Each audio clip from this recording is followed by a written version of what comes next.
At the beginning of my research, I had no inkling of the dark depths of existence into which I was destined to plunge. Like the fierce whirlwinds of a gaping abyss, the events that unfolded drew me in, by the ironic whim of unknown gods, into its bottomless, madness-filled waters. The mystery of Loch Ness, located in Scotland, had long intrigued me.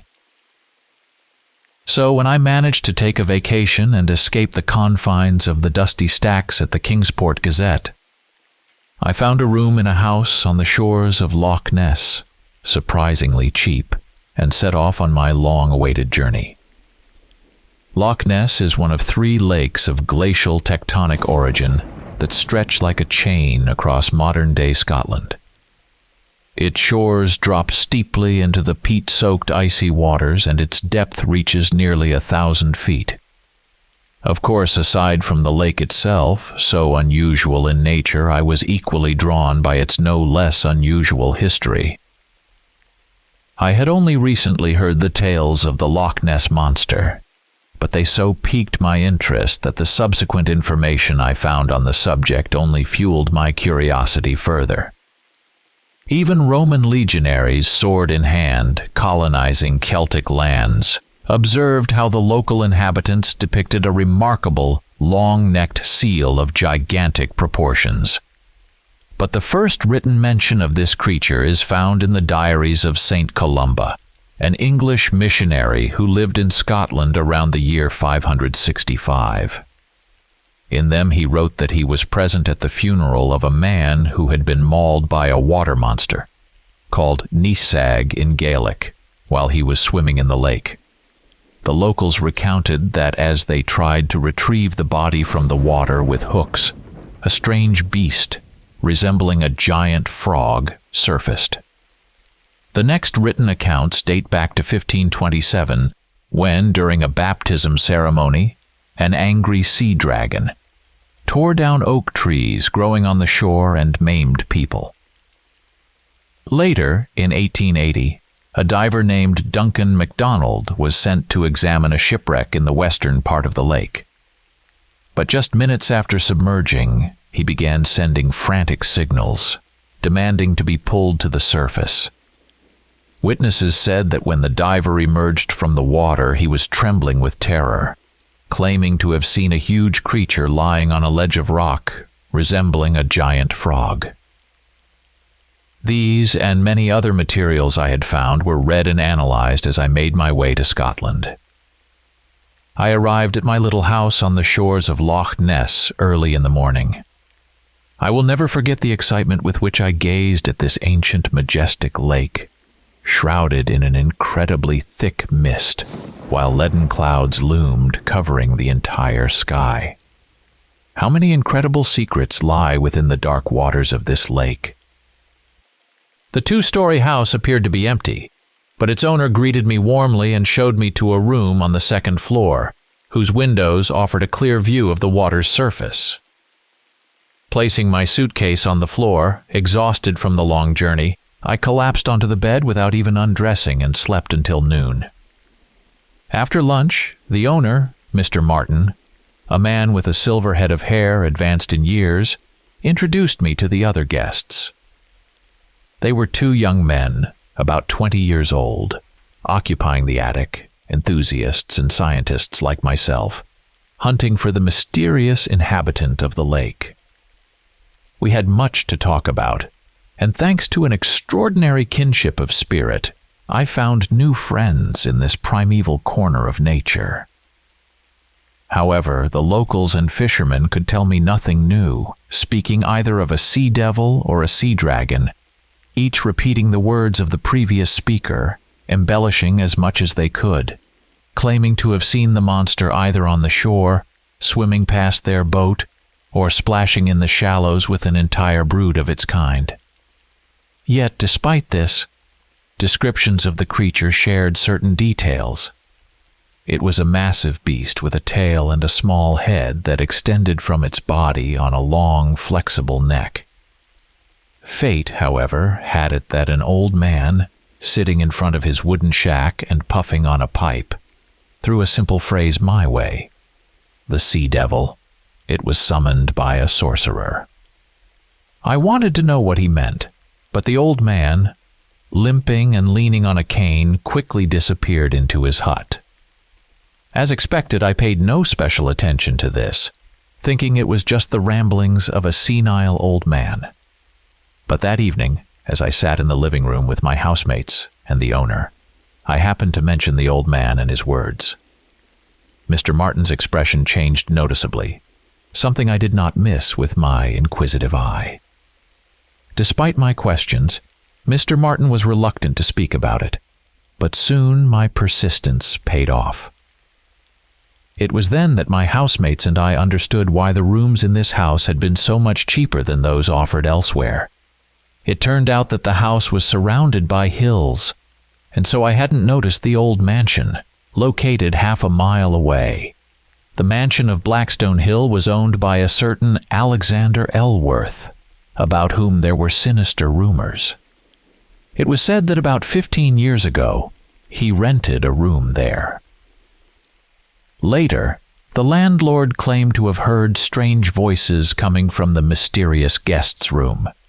Sometimes Elworth's, sometimes someone else's, though oddly enough, he never had visitors.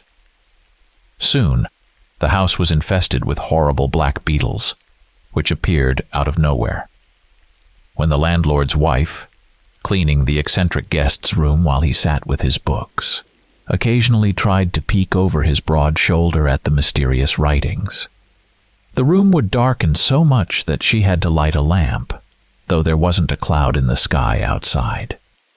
The unnaturalness and mystery of these events immediately gave rise to gossip in the town. But after the landlord and the locals began witnessing blasphemous rituals performed by Elworth at night on the shores of Loch Ness, they hastily evicted him from Blackstone Hill. Since then, locals began to speak of sightings of the lake monster, giving rise to the rumor that it was summoned again from unknown depths by the sorcerer Alexander Elworth. And not without reason. But that was only half the story. A week or two after Elworth's departure, truly diabolical things began to happen at Blackstone Hill. Everyone who had ever been in the mansion spoke of a strange, oppressive atmosphere. Those who stayed longer claimed that during the day, it seemed as if a herd of horses was galloping through the house, replaced by indistinct rustling, clicking, and a croaking sound similar to a frog's, interspersed with bubbling, coming from an unknown source by evening. Eventually, all this drove the landlord mad, and he died in his room. Shortly before his death, he made a will, in which, oddly enough, he left his house to none other than Alexander Elworth. This eccentric character appeared a couple of weeks later and claimed his rights to the house. Since the will was notarized, no one dared to object, and the widowed landlady hurried to move out of that demonic abode. Since then, the sorcerer Elworth has owned Blackstone Hill, and the locals prefer to avoid the place and keep quiet about the devilish rituals on the shores of Loch Ness. As a reporter, I was intrigued by such a story, but Meister Martin did not yield to my further inquiries. The locals didn't want to touch the subject at all, so I had to find Elworth's house on my own, for which I bought a map of the area in town. As it turned out, Blackstone Hill was indeed not far from the house where I was staying, also on the lake shore, behind the hills, visible from my room's window if you look to the left.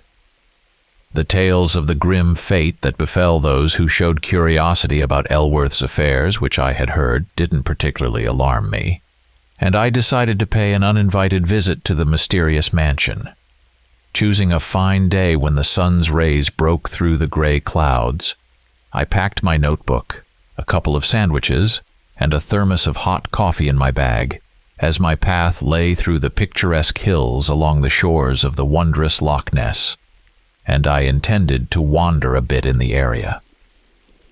Along with the aforementioned, I habitually placed a 6-shot revolver, which I had purchased long ago in Kingsport, in my bag just in case. My feet moved slowly across the damp ground of the hills, the thinning green grass wet with dew, while the waves of the dark and mysterious waters, so ancient and cold, crashed against the shore nearby.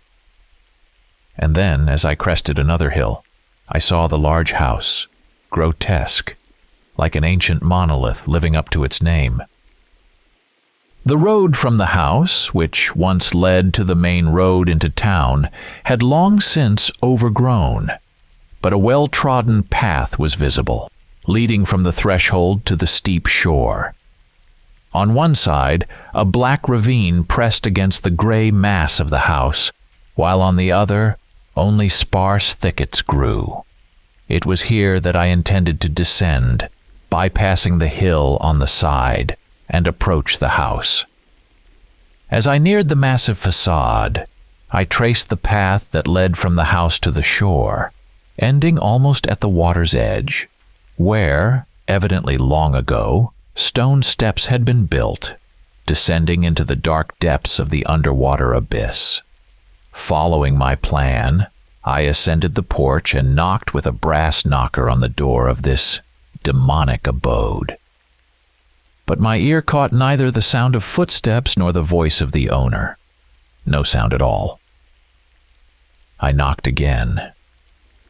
Standing before the door, listening to the silence, I glanced at the house's facade, where on the stone foundation, I noticed something black and very disgusting looking slip into a crack in the masonry. I immediately remembered Mr. Martin's story, in which he mentioned enormous beetles. When the strange stupor finally passed, I thought my visit would go unanswered and I should leave. But as I turned to the door, to my great dismay, I cried out, not expecting to see the pale face of the house's owner in the dark doorway. Before me stood a balding man, around 40, in a classic British suit with a knitted vest. His pale, prematurely bloated and blotchy face, with bags under piercing yet somehow drugged eyes and a hooked nose, was directed at me. Regaining my composure, I began to apologize, but the man, presumably Alexander Elworth, without showing any sign of emotion, interrupted my flow of apologies with an even, vibrating baritone, asking who I was and what I wanted, completely throwing me off balance. Nonetheless, I quickly collected myself and introduced myself as an independent amateur researcher, temporarily living next to Blackstone Hill and interested in the mysteries of Loch Ness. From the open door came a musty smell, and the sound of the surf echoed from the darkness. The gaze of what seemed to me unblinking eyes pierced me through. In the same voice, the man said, "Sir, do you think I will allow my peace to be disturbed by a lying scribbler who has heard the tales of drunken fishermen?" I cleared my throat, intending to argue with the homeowner, but he cut me off with the phrase, "You understand me perfectly," and shut the door. Evidently, my thoughts were transparent to this sorcerer. I stood by the entrance for a moment, collecting myself, then, disheartened by what had happened, wandered back home. Indeed, I reasoned on the way, there is something diabolical, not of this world, about him. The mood for my planned walk through the picturesque hills was ruined, but I did not intend to back down. On the contrary, I decided to return under the cover of night and spy on the inhabitant of Blackstone Hill. However, this cunning plan would later cost me dearly. The night road to Blackstone Hill was much more difficult than it had seemed during the day. While all the inhabitants of my house peacefully drifted off to sleep, I, to avoid various complications, quietly slipped out. My situation was worsened by the clouds that covered the sky, so my path was illuminated only by the faint glow of an electric lamp. After a quarter of an hour, I cautiously, having turned off the lamp, circled the hill adjacent to Blackstone Hill. With small bursts of movement through the bushes, which cost me 2 falls and a torn trouser leg, I entered the ravine that approached the house itself and hid in the thickets under the first-floor windows, which were lit. Naturally, I couldn't hope to see anything special, yet I cautiously peeked in through the window. My gaze fell upon a large, roughly 1/3 of the first-floor living room, illuminated by the flickering light of a fire in the fireplace. At that moment, my new acquaintance entered the room, carrying a tray with an ordinary tea set for one person. He leisurely placed it on a table, not an ordinary tea table, but a work of art by an unknown master crafted from dark, expensive woods. The lacquered tabletop was adorned with a mysterious geometric pattern with wavy edging. The 4 curved legs supporting the tabletop were not some Victorian echo, but skillfully carved mythological sea creatures, mermaids, whose slender, curving torsos transitioned into fishtails, and whose thin arms, raised to the sky, supported the tabletop. Their hair, so realistically carved, cascaded over their shoulders, covering the enticing curves of their chests, but the faces, emerging through the locks, were not those of hair but of writhing snakes, and they bore no mesmerizing beauty. On the contrary, they repelled with their horrifying features. Bulging eyes, the absence of a nose, replaced by an anthropomorphic fold, gaping maws in a hideous grin, with rows of long, poisonous fangs and a protruding snake tongue. As I looked upon this blasphemous creation, I almost thought I heard the wild roar of deep-sea sirens, but regaining my senses, I realized that what I actually heard was a sharp screeching sound, somewhat resembling the squeak of a rat. Crawling up my sleeve, emitting horrible noises, was a huge, disgusting beetle, vaguely resembling an Egyptian scarab. Only this one had repulsive growths on its shell and long, flexible antennae, more like the flagella of protozoa. I flailed my arms, shaking off the cursed insect if it was indeed such. At that moment, the house owner, busy with the tea set on the table, apparently attracted by the rustling of the shrub branches, approached the window. His gaze pierced the darkness. I dropped to the ground under the window and prayed to my God for salvation. Apparently, this poor deity invented by slaves decided to exert its will one last time, knowing that soon my faith in it would crumble. Fortunately, the homeowner stepped away from the window, stirred the crackling logs in the fireplace with a poker, and settled into a chair. In the brighter light, I took in the living room. Massive bookshelves alternated with wooden panels adorned with grim paintings. At the far end of the room stood a rather ordinary secretary and a couch. Besides the countless ancient tomes, there were hideous artifacts of unknown cultures and their cults scattered here and there. I won't attempt to describe their appearance, created by inhuman imagination, but all of them shared something with the terrifying figures supporting the table next to the chair where the motionless owner of Blackstone Hill sat. It was unbearably cold outside, and small, cold drops began to fall on my face, so not waiting for any mysterious events or the cold downpour, I hastened to leave this cursed place. The cold rain caught me almost at the entrance to Mr. Martin's house, where I immediately ran into him. At his questioning glance, I quickly mumbled something about being plagued by insomnia and deciding to get some fresh air, but my walk was interrupted by the rain. Although his expression made it clear that my words were unconvincing, especially after his glance briefly lingered on my torn trousers and bag, Mr. Martin's bushy beard twitched, and he offered me a drink of brandy.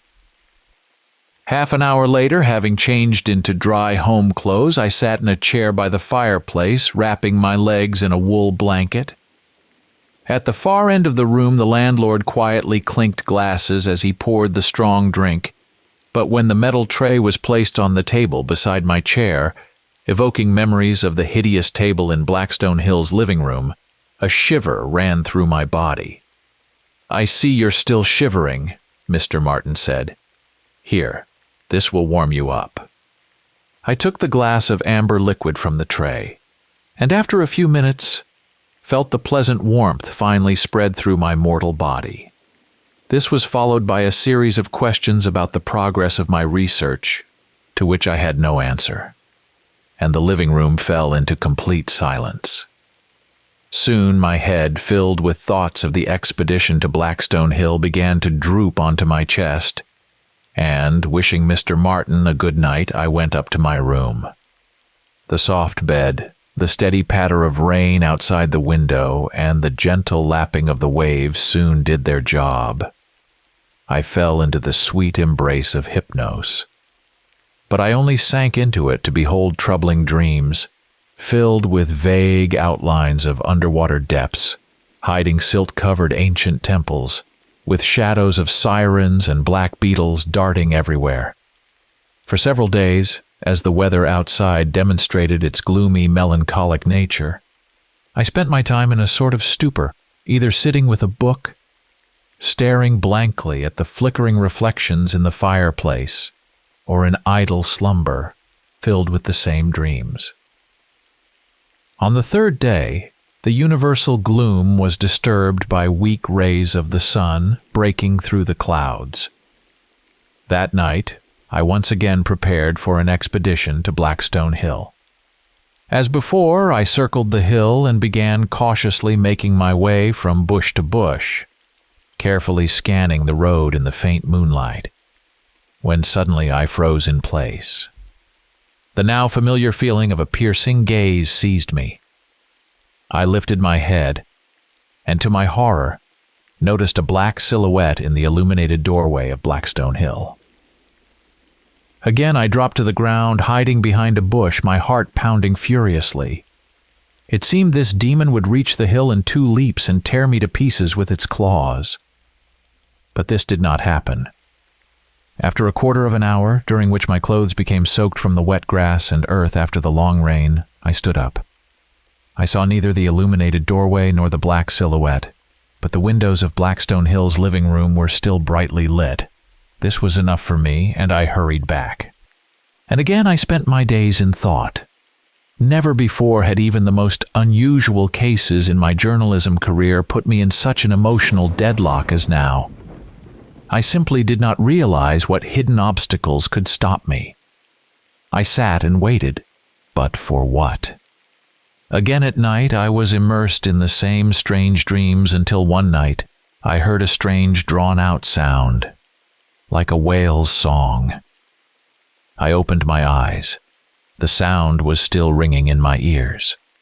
Of course it was just an echo of dreams, as these mammals couldn't possibly be in the waters of Loch Ness. With these thoughts, I got out of bed and reached for the glass of water on the bedside table, but it was empty and I had to go down to the kitchen. However, the light in the living room attracted my attention. I approached the half-open door.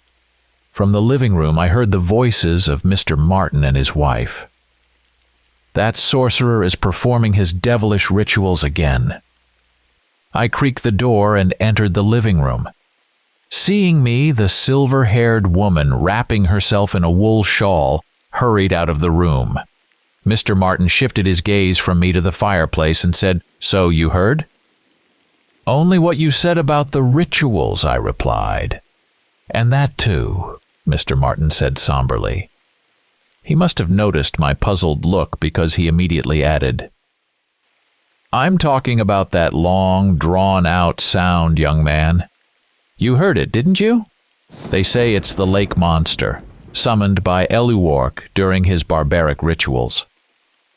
So it wasn't just a figment of my imagination, but a very real sound. But to whom did it belong? Could it really be the lake monster? The thought overwhelmed my mind. I apologized to Mr. Martin for my late-night intrusion and hurried back to my room. Quickly dressing, I grabbed my revolver, stuffed it into my pocket, and took a lantern before quietly slipping out of the house. Moving along the familiar route, I skirted the hill and was surprised to notice a light on the lake shore. It wasn't far to the mansion from where I stood, but getting to the light source would be much more challenging. My path lay across an open area, devoid of any vegetation, where I would be easily spotted in the light of the full moon. After a few minutes of consideration, I decided to return behind the hill and circle around to the side where it hugged the shore, which was thick with bushes, leading directly to the source of the light. Cautiously making my way down the hill, I heard what sounded like soft singing or strange throat vibrations.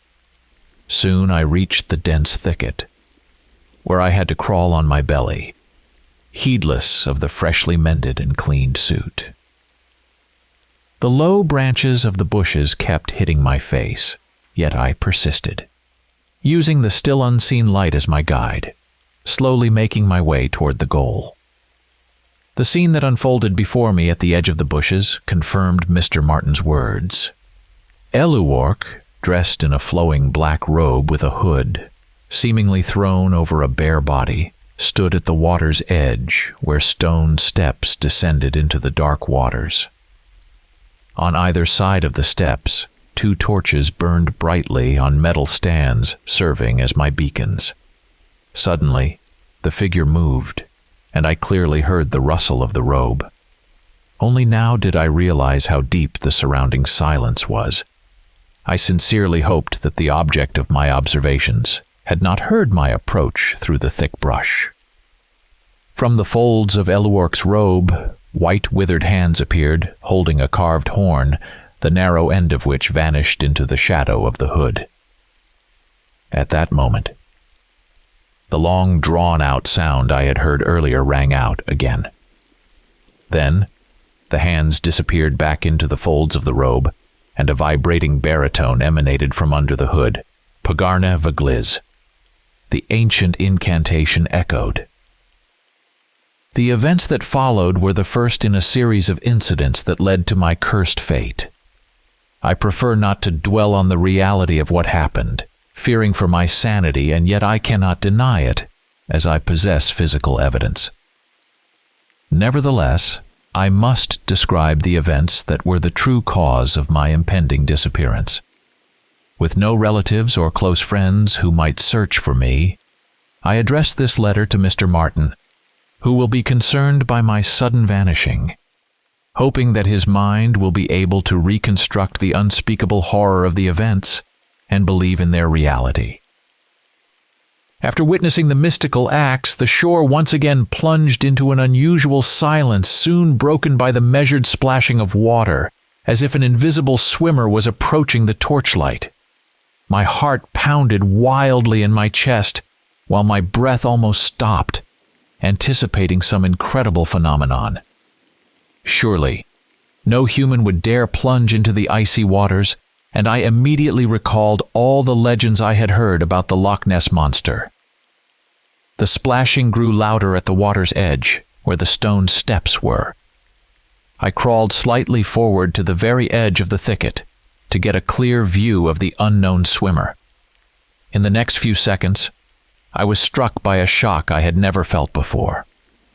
Uttering what sounded like gurgling or croaking guttural sounds, a huge 7-foot-tall, hunched anthropomorphic amphibian emerged from the water and climbed the stone steps onto the shore. Its skin, scaly in places, was pale and gleamed wetly in the bright torchlight.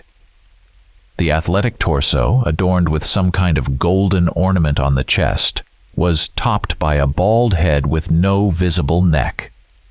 Instead, where a neck should have been, gills pulsed rhythmically. Its face was a near-perfect replica of the carved mermaids that supported the tabletop in Blackstone Hill. The bulging, never-blinking eyes were fixed on the short figure in the robe. A wave of nausea twisted my body as the creature opened its predatory mouth and emitted guttural, gurgling sounds, resembling some form of speech, and eerily similar to the unknown incantation Eluork had earlier chanted to summon from the lake's depths that which should not exist. Uncontrollable tremor shook my hand as I drew my revolver from my pocket, just as a second creature stepped from the water onto the shore.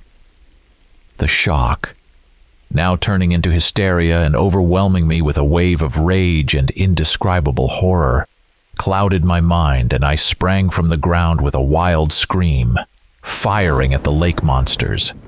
The thunder of the gunshots was met with terrifying guttural roars and howls. One of the creatures leaped at me, sending me crashing into the stony ground with a powerful blow. My consciousness plunged into the dark abyss of oblivion. The first sensations that broke through the layers of water that engulfed me were unbearable pain in my chest, cold, and 2 sharp slaps. Gathering all my strength, I opened my eyes. Above me, silhouetted against the leaden clouds, was Elwark's figure. "You finally come to? Get up." His repulsive baritone, barely audible over the ringing in my ears, demanded. Overcoming the pain and leaning on the wizard, who now filled me with revulsion, I limped to the Blackstone Hill mansion. The pulsating hum in my head grew with each step, bringing back fragmented memories of the previous night's events. Entering the house, Elwark dragged me to the living room, which I already knew well, and laid me down on a couch before leaving the room.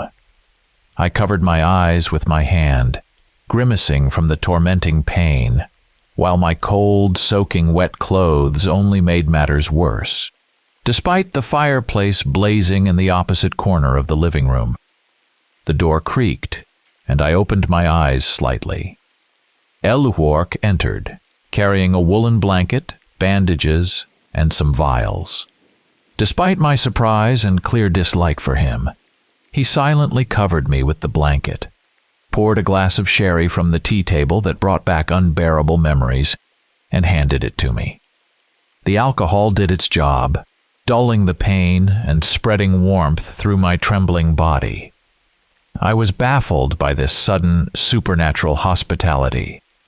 While treating and bandaging my hands and face, which were covered in scrapes and ragged cuts, Elwark finally broke the oppressive silence of Blackstone Hill with a note of his baritone.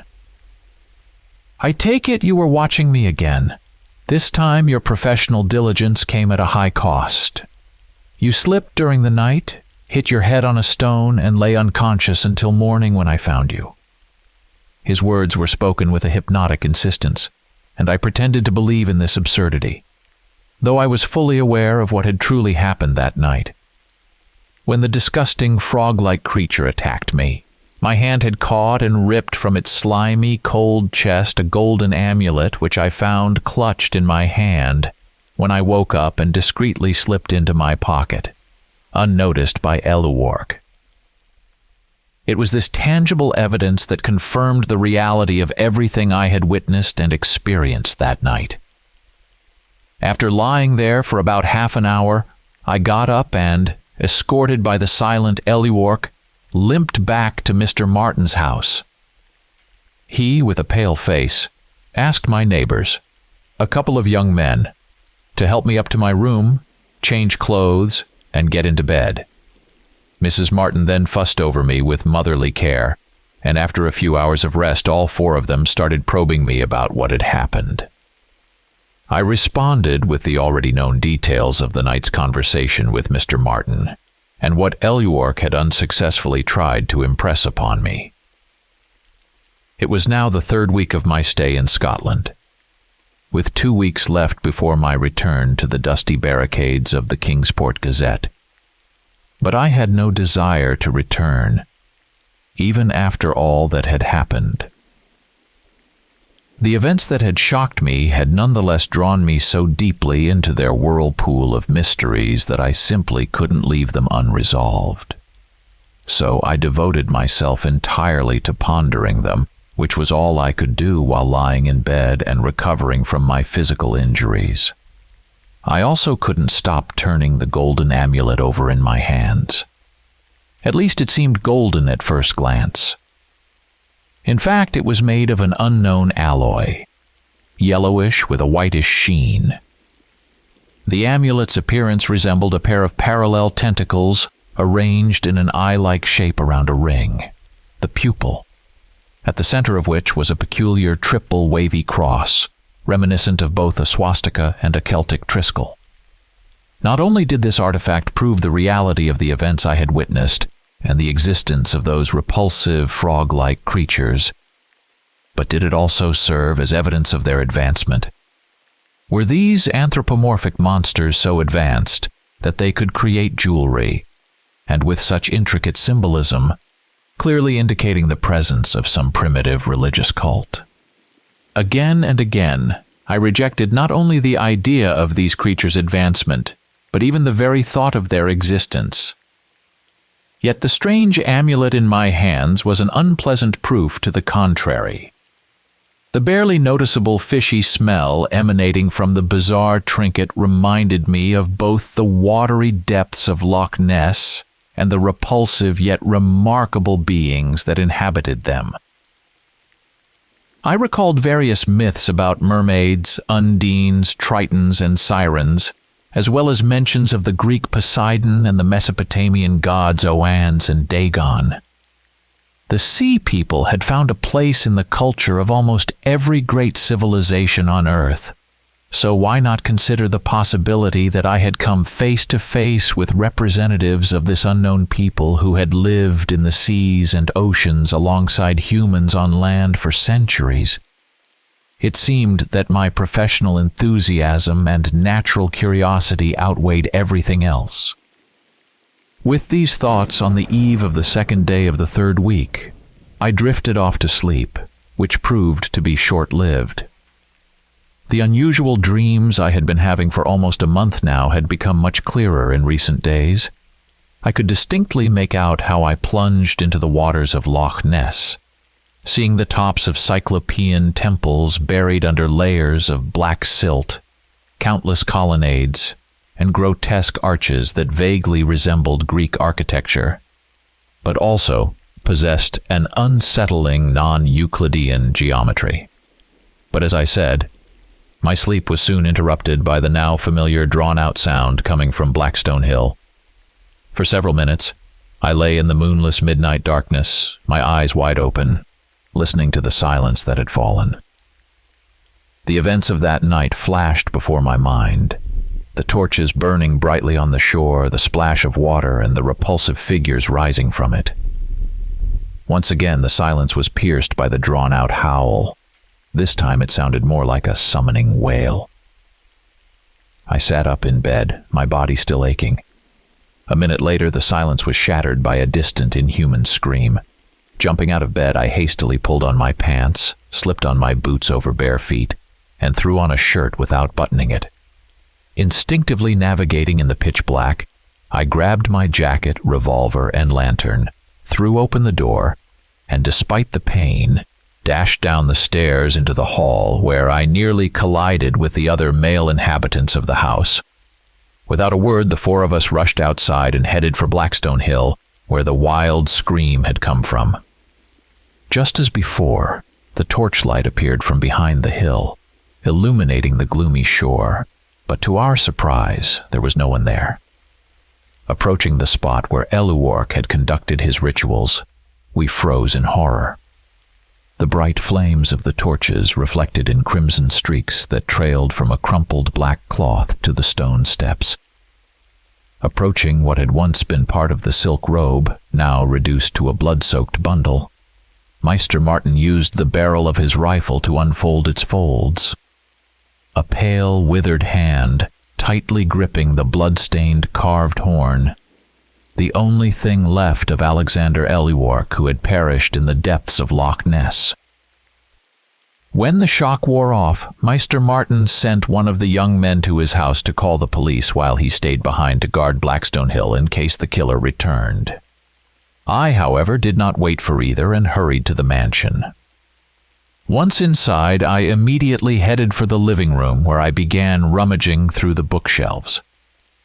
As I had expected, my eyes fell upon an extraordinarily large collection of esoteric literature, containing such rare artifacts as the Latin De Vermis Mysteriis by Abbot Bartholomew, the mysterious Liber Ivonis, and even the long-lost play Le Roi en Jaune, which I did not dare to even open. I came across numerous works by Helena Blavatsky, Wallace Budge, Paul Christian, and other prominent figures in the occult world, yet none shed light on the mystery of the ornate amulet that had come into my possession. Only in the fundamental Unaussprechlichen Kulten by Emil von Junst did I find an image that resembled the amulet's symbol, and the text beneath it referred me to another little-known treatise, Je Text of Religie, which I eagerly began searching for on the shelves. Unfortunately, my hope was in vain.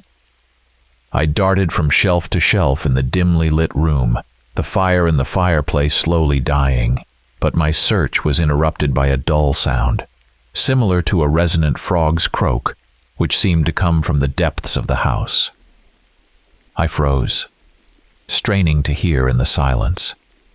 There was likely someone in the house, possibly the lurking killer, or perhaps even Eluwark himself, trying to call for help, and despite my dislike for him, I felt compelled to assist him, just as he had done for me earlier. Drawing my revolver from my pocket, I headed for the door, but before leaving the living room, I glanced at the tabletop of that same repulsive tea table, where a small, half-decayed folio lay.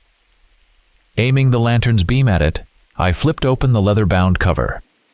Ye Text of Ralia was emblazoned in black lettering on the title page. Luck was on my side, but there was no time to read the book now, and thanks to its small size, I tucked it inside my jacket before leaving the living room and entering the hall. The silence was once again pierced by the dull, rumbling sound, and memories of Mr. Martin's stories about the mysterious noises in Blackstone Hill flooded back to me. At the same time, the events of that fateful night when the frog-like creatures had emerged from the shore also came rushing back. I froze again. Could these anthropomorphic monsters be in the house? Indeed, the dull sound did somewhat resemble their repulsive guttural gurgling. I didn't want to encounter them again and suffer Eluwark's fate. And yet, it could very well be the master of the house himself, injured by the very creatures he had summoned. Summoning all my courage, I made my way down the hall toward the stairs, where I was stopped by the sound once again, this time louder and more resonant, coming from below, likely from the basement, the door to which I found next to the stairs. Extending my hands with the lantern and revolver, I pushed open the creaking door and stepped into the darkness. Carefully stepping down the stairs, I finally reached the stone floor when the rumbling, thunderous sound echoed from the far wall again. I swiftly turned the lantern's beam in that direction, revealing a neatly carved stone arch yawning with blackness. In the silence that followed, I heard a faint splashing of water from within the arch. Moving forward, I was assaulted by a foul, rotting fish odor. The narrow tunnel, sloping downward into which I stepped, was lined with damp, mold-covered stones. Trying not to touch them and overcoming the trembling that gripped me, whether from the biting cold or the surrounding fear, I descended deep underground. The rumbling, thunderous sound burst from the depths of the tunnel again. With my trembling hand, I cocked the revolver's hammer, ready to deliver a lightning-fast shot at whatever awaited me. At the far end of the tunnel, a phosphorescent glow began to shine. Lowering the lantern, I slowly approached the source of this powerful sound. The last step, and my eyes beheld a rather large grotto, illuminated by the phosphorescent glow emanating from some fungus covering the walls. The grotto's floor was filled with water, except for a small island near the far wall where, as it seemed to me, something massive was moving. I raised the lantern. What happened in the next few seconds dealt the final blow to my already shaken mind.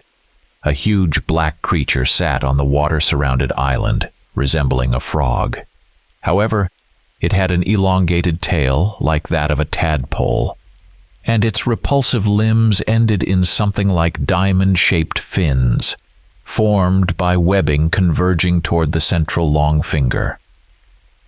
But the most horrifying feature was its eyeless face, only vaguely resembling a frog's, and ending in long, writhing, and pulsating appendages, like tentacles which gripped the mutilated remains of a human body that had once belonged to Eluork. The light must have blinded the monstrous creature, which had previously remained in the half-light, causing it to hesitate, retracting several tentacles that ended in spherical swellings, seemingly serving as eyes, like those of snails. Shifting from limb to limb like a frog, it crushed the pale torso with the twisted face in its other tentacles. Standing in the stone archway, my legs buckled under me as I was seized by uncontrollable tremors and indescribable terror. I let out a wild scream as my ears were filled with the crunching and tearing of flesh. At the same time, I pulled the trigger several times, lighting up the underground grotto with bright flashes and the roar of gunfire. Only then did the hideous creature twitch its black protuberances, directing several toward me, and let out a deafening roar. Dragging my leaden legs, I bolted back into the darkness, hearing behind me the splashing of water and the slap of tentacles against the tunnel's stone walls. However, the horrific creature could not penetrate the narrow passageway. Yet at some point I felt something cold and slimy touch my leg, grabbing hold of my boot.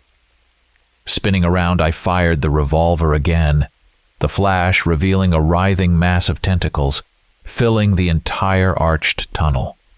The monstrous creature convulsed, emitting a terrifying roar that drowned out the sickening slap of its appendages against the crumbling stone walls. Fortunately, my foot easily slipped out of the untied boot, and I sprinted away, pushing off the damp walls and slapping my bare foot against the cold stone. With a wild scream, I burst out of the accursed mansion, immediately colliding with my housemates and the accompanying police, knocking them to the ground. Struggling to stand on my trembling legs, the only thing I managed to say, clutching a policeman's uniform, was, "It's in there, in the house." Then I collapsed unconscious back to the ground. When I came to, I found myself in my bed at Mr. Martin's house. Downstairs I could hear his voice interspersed with others, presumably belonging to the police. I was still wearing my hastily buttoned jacket, with its soiled sleeves, one boot missing, and I could feel the stiff leather binding of the book against my chest. Fishing out the ancient tome, I quickly stashed it in the bedside table where a dirty and completely empty revolver lay. These actions proved timely as the floorboards outside the door creaked, followed by a polite knock. A young man, one of my neighbors, seeing that I had regained consciousness, hurried to bring bandages and escort me to the bathroom. Thoughts of what had happened flowed like streams of water, washing away the dirt and blood from my battered hands. All the preceding events only fueled my sense of adventure, even the sight of the amphibious creatures. But the last incident had been the final madness, for I had come face to face with the Loch Ness Monster. In silent stupor, I returned to my room, where 2 policemen later entered, wanting to find out what I had encountered at Blackstone Hill that had made me flee in such a state. Risking being seen as a coward in their eyes, I attributed it to a shadow I had seen in the house's basement, but, apparently, it was my condition that puzzled the policemen. Perhaps Mr. Martin had concealed the story of my nightly observations at Blackstone Hill from them. In any case, I was not under suspicion, and they left me alone. As they departed, they mentioned discovering a collapsed stone arch in the basement, which seemed to have caved in recently. I thanked my luck that no one else had to face that horrible monster. Collapsing into bed, I descended into the depths of dreams, filled with visions of the same underwater abysses with their wondrous temples, colonnades, and arches. I woke closer to noon reluctantly, not wanting to leave my dreams, filled with mystery and an incredible calmness, only to return to the madness and constant memories of the night's events. To distract myself, I first sought solace in the company of the household at breakfast. But the atmosphere was so oppressive that, unable to bear the sideways glances, I asked not to be disturbed and returned to my room, where I collapsed onto the bed once more. The midday sun, occasionally emerging from behind the swiftly moving gray clouds, pierced my room in a narrow beam between the heavy curtains and fell squarely on the bedside table. Suddenly, the thought of the book resurfaced. The ancient tome in which I hoped to find answers about the amulet had somehow slipped my mind. But where, in turn, was that peculiar metal artifact? Disconcerted by this question, I was initially at a loss, struggling to recall where I might have left it. Then, I began frantically searching through all my belongings, scouring every corner of the room. The amulet was nowhere to be found. My memory suggested that before waking up to that wild scream, I had fallen asleep clutching the amulet in my hand. Feverishly searching my pants and jacket for the metal object, which I might have hastily shoved into a pocket, I found nothing and rushed to the bed, tossing the blanket and covers to the floor.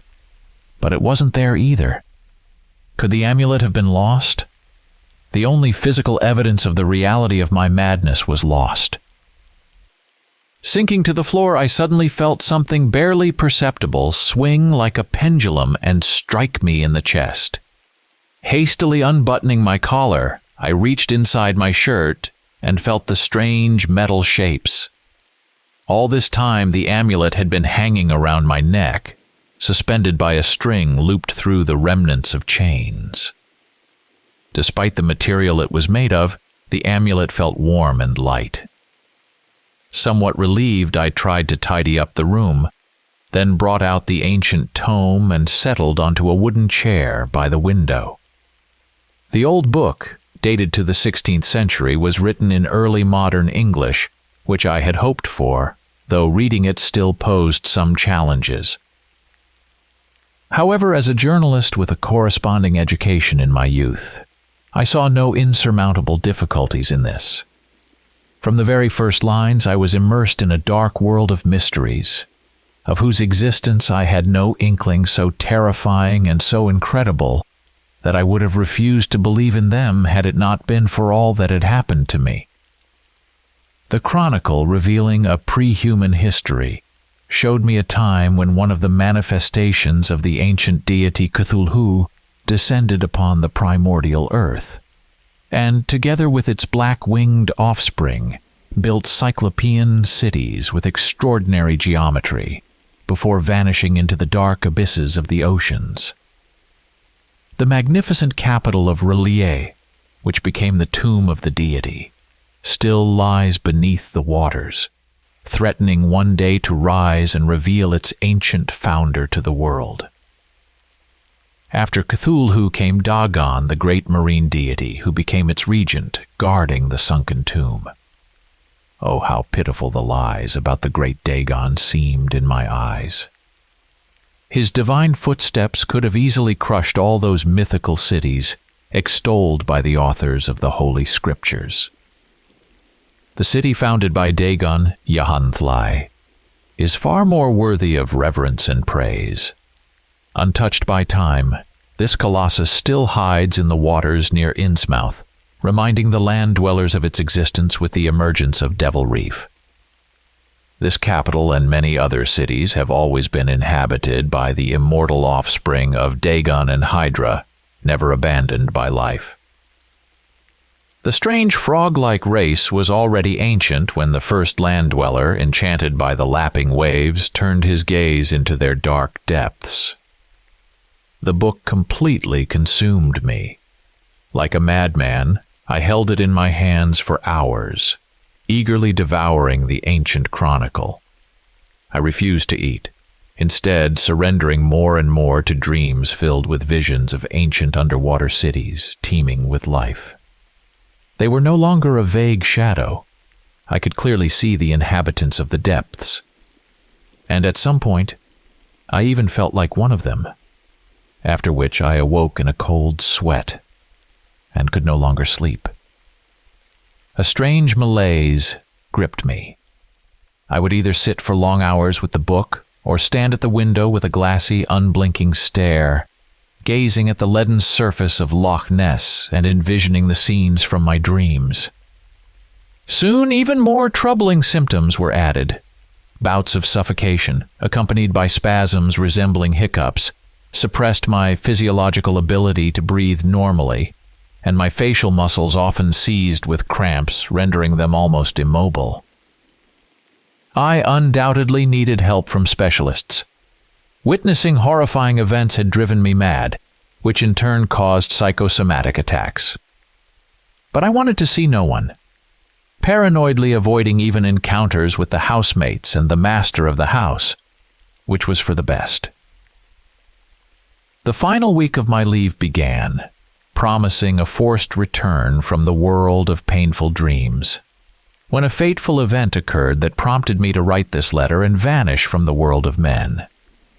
I had been reading the accursed Ye Text of Relia voraciously from the beginning, completely forgetting why I had sought this book so diligently in the Blackstone Hill Library. After reading more than half of the small format but voluminous book, I unexpectedly came across an image of a symbol that exactly matched the lines of the metal amulet that had been hanging around my neck all this time. The sign of Dagon, meant to be worn by those who wish to transform and enter the kingdom of the marine deity. The essence of the text under the image was unmistakably clear, describing how land dwellers forged a pact with the inhabitants of the depths, giving birth to vile hybrids, who, at first, showed no abnormalities in their human development until they reached puberty and began to transform, turning into their second parent. To accelerate the transformation, they wore the sign of Dagon, which mystically exerted a catalytic influence on them. The thought that the accursed amulet, which I had not parted with for a moment, was the true cause of my mental and physical changes, pierced my mind like a sharp blade. I dashed to the wash basin, enclosed by a folding screen, and fixed an unblinking gaze on the smooth surface of the mirror. A glassy, bulging stare met me. A half-mad creature, a parody of a man, with a flattened nose and a wide, almost lipless mouth. The wild scream, similar to the one that had echoed from Blackstone Hill at night, was perhaps the only possible reaction to what had happened. I grabbed a pitcher of water that was within reach and hurled it at the vile monster, smashing both to pieces. And then I rushed to the mud-covered revolver that had been lying on the bedside table since that fateful night, pressing it to my temple without hesitation and pulling the trigger. Again and again, I nervously squeezed the trigger, and the metallic click of the hammer against the empty chambers of the revolving cylinder painfully, but unfortunately, not fatally, tore at my mind. I collapsed to the floor, leaning against the bed. Footsteps could be heard outside the door. My neighbors, drawn by the sound of shattering glass, were pounding on the door, asking if I was all right. Overcoming the silence that had burdened me for days, I finally responded that everything was fine, unsettling the young men outside the door with my unnaturally deep, guttural bass. Whether this was the result of prolonged silence or the transformation I had undergone, after what I saw in the mirror, I no longer cared. Finding the metal amulet on my chest with my trembling hand, I tore it off, flung it into the shards lying near the wash basin, and sank into despair. Hours of dull stupor spent on the floor by the bed were interrupted by a thought. If the presence of the amulet had such a profound effect, then its absence should produce the opposite effect. Somewhat encouraged by this idea, I finally climbed back onto the bed and, burying my face in the pillow, tried to escape into a semblance of sleep. Once again, as before, I found myself in the underwater city with Greco-Roman arches, long colonnades, and grotesque temples with triangular porticos. The ancient city seemed even more filled with life. I saw the inhabitants of the depths bustling everywhere. They no longer seemed so repulsive. On the contrary, being among them as if in reality, it seemed to me that as they turned their gaze upon me, these creatures felt a certain disdain. For the first time in these dreams, I heard their voices, rolling and guttural. I did not yet understand their speech, if that is what it was, but its meaning immediately arose in my consciousness in the form of fleeting images. Suddenly, the vision was interrupted by a bout of suffocation, more severe than the previous ones. Leaping up, I flung open the window, trying to calm down, but it felt as though my throat was being squeezed by a vice, and blood rushed to my face. I rushed to the wash basin, but to my horror, I found that the pitcher of water had been reduced to a pile of shards. Knocking over the folding screen, I dashed to the door, ran down the corridor, and bursting into the bathroom, turned the faucet handle. A stream of water gushed into the sink. Frantically scooping water with my hands and bringing it to my mouth, I suddenly felt my convulsing throat direct the cold water into my lungs. As I tried to cough, I realized that the suffocation had passed, and I could breathe freely. Could it be that some vestigial trait had awakened in my body, and it was trying to filter water through my lungs like gills? According to the theory of evolution, humans once emerged from the water, and the lungs of an embryo in the womb function in exactly this way. It seemed that my affliction had not only persisted despite the absence of the accursed amulet, but had even progressed.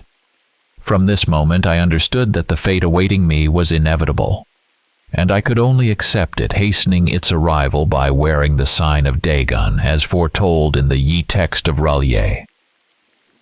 For a few more days I will breathe the air with the land dwellers, after which I will leave forever to join the people of the depths. I will do what Elwork so desperately desired, but was unworthy of, and his body will never be found, devoured like a sacrificial offering to the ancient and wise guardian of Loch Ness, whose name is Nisog, who left me the carved horn of summoning that night. Very soon, when the moon disappears from the sky and the waves recede, those who will lead me to the underwater city sprawling at the bottom of the lake, where I can complete my transformation, will emerge on the torchlit shore. I will see with my own eyes the grotesque temples, colonnades, and arches, once erected by Roman legionnaires who, like me, entered this wondrous underwater world. I will journey to the Cyclopean R'lyeh, see the hidden Kerosh, and finally return to the many-columned Yahanthle on the shores of Innsmouth, from where my great-grandmother fled in fear of her fate, and everything will come full circle. Tonight I will summon the people of the depths, and following the stone steps, we will descend into the black abysses, where we will dwell eternally among wonders and beauty.